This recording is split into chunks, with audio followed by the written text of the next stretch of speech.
Hey guys, it's Amelia again. I'm having so much fun with these videos. It was so hard to put myself out there at first, but I'm so encouraged that you love them and the feedback that I'm getting. So I'm so thankful that you're letting me just be involved just a little bit in your life and maybe just share a little bit of who I am and what I know with you. And what my struggles are and what I'm doing to change them and what works and what doesn't, right?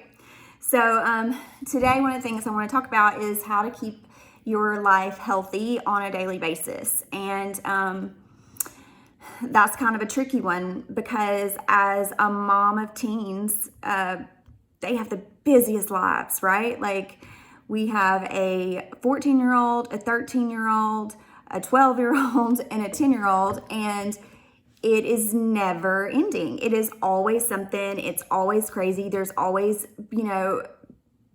needing to be at 50 different places and, feeling torn that I can't do it all. But in the middle of that is the opportunity to pour into our children and invest in their thoughts and, kind of attempt to influence their heart and their mind. And so that's also part of health, right? Like mental health, body image, who they believe themselves to be, right? Like these are things that I really care about with my family. I care that my children know who they are in Christ. I care that they know how to take care of their body that they were given, whether they always do or not. I care that they learn to be responsible. I care that they nurture the relationships that they have with the people that live in this home. I care that I give them the tools to be a respectable adult, like a citizen, when they leave my house. All of that is part of a healthy home environment. And, I think health sometimes is much more broad than necessarily just the food we eat or the supplements that we take. So, a couple of my tips that have seemed to work for me, and I'm by no means perfect, but I do aim to be. I'm not Susie Homemaker. I tried to be that for a really long time, and it's just not who I am. I loved working. I loved being out of the house and being around adults all the time, but I couldn't do that and be at home with my kids the way I wanted to be. So, I've worked a little bit in the fitness nutrition industry, and I've realized that as my kids have gotten older, that even that sometimes can hold me back. It can keep me from, taking them places or going on field trips or these other things that really are a higher priority to me.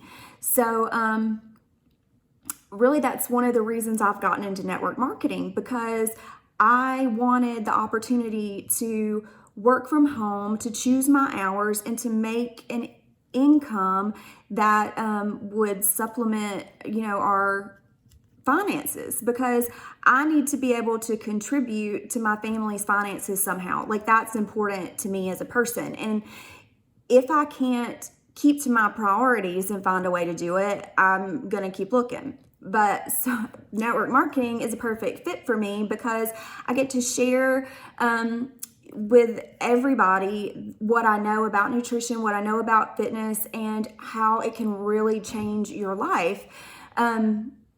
So some of the things that I have learned over the years to kind of balance it all are that we have to simplify things. We can't do everything for everybody else, right? Like, if the people that live in our house are our number one priority, like aside from our faith, okay? Like, I'm talking about, the daily responsibilities, right? So I had to come to a point to where I couldn't do everything, and I was aware of it, and I was okay with it, right? Like, I didn't want to feel guilty because I couldn't sign up to work concession stands, because you know what? I have to be 4 places at one time, and working concessions is not at the top of my priority list. I understand that it's very important and that somebody has to do it, and I'm very thankful for those people. But for me, it didn't match who I was trying to be. What it did was put more on my plate, and it made me more stressed out, and it made me more anxious about trying to get all the other things in that were really important to me. So I had to simplify my life to my priorities. Then what I really wanted to do was to learn to choose my battles around my priorities.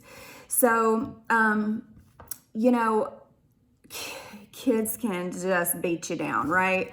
When they want something, or they think that you're just wrong because you know nothing as an adult, you know, like, we're just ignorant and out of it. Like, I get it. But still, I'm your mama, and it's not gonna go like that, okay? I wasn't gonna let a 2-year-old run my life, and I'm definitely not gonna let a 14, 13, 12-year-old tell me how to run my life, right? So I found that it's been very important for me to learn to choose my battles around the priorities that I have for my kids.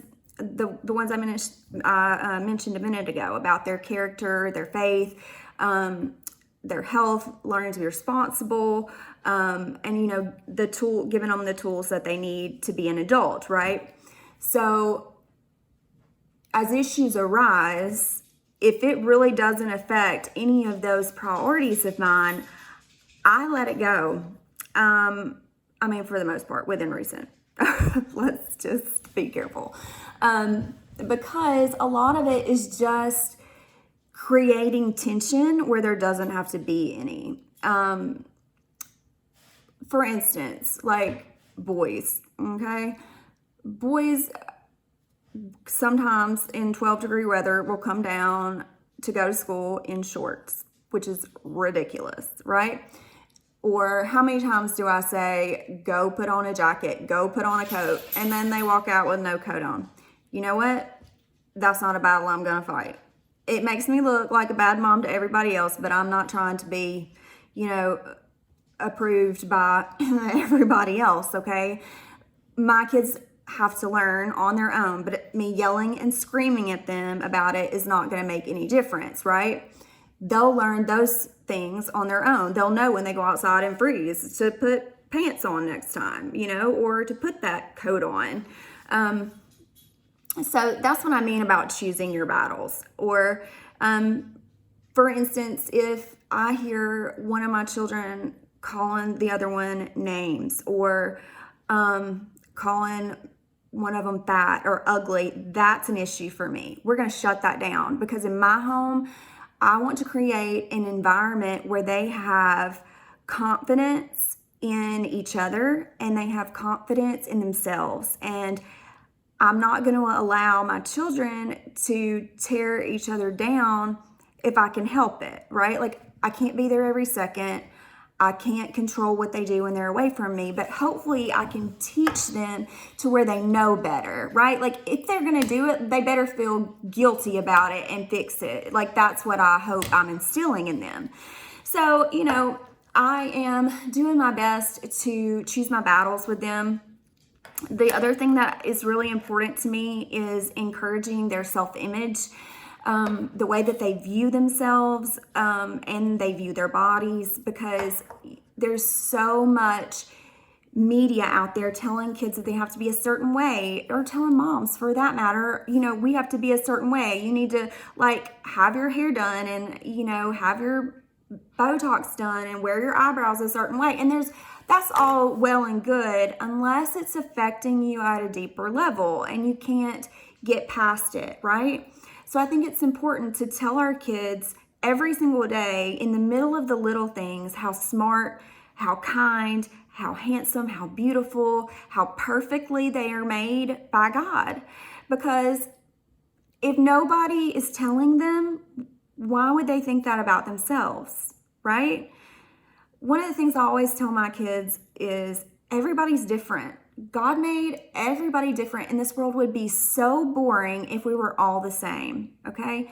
If we all had freckles, if we all had black hair, the world would be a boring place. So when you see somebody with something unique, that's really some way that God is showing out how He has made all things beautiful. When we're in the car picking our kids up from school and they're telling us about a test they took and failed, instead of jumping down their throat, right, we want to focus towards the priorities that we're trying to pour into our children. And instead of saying that, we can say, oh man, did you study as hard as you could for that? Next time, maybe we can work together and study for that test, because I know that you are capable of making a 100 when you set your mind to it. When you hear girls talking about how, they're fat or they need to go on a diet, like, that is not a word we use in my house. I'm not allowing it, because I want my children to know that health is the number one priority, that we want people to be healthy, that we want them to do the best with what they have, but that looks different on everybody, right? So, we don't use that word. We don't judge other people. We look at ourselves and we say, can I do better? And if we can do better, we want to be the best version of ourselves we can be. But we need to let other people, manage themselves. And so those are just a couple of the ways that, have worked for me. Just incorporating things into the daily moments and changing my perspective and allowing my life to be designed around my priorities for myself and for my kids. So I don't know if any of this helps anybody, but I hope maybe there's something that you can take away from this. And if you watched this video and found it helpful, will you just leave me a little comment or share my post? And I would appreciate it. Thanks, guys, for listening.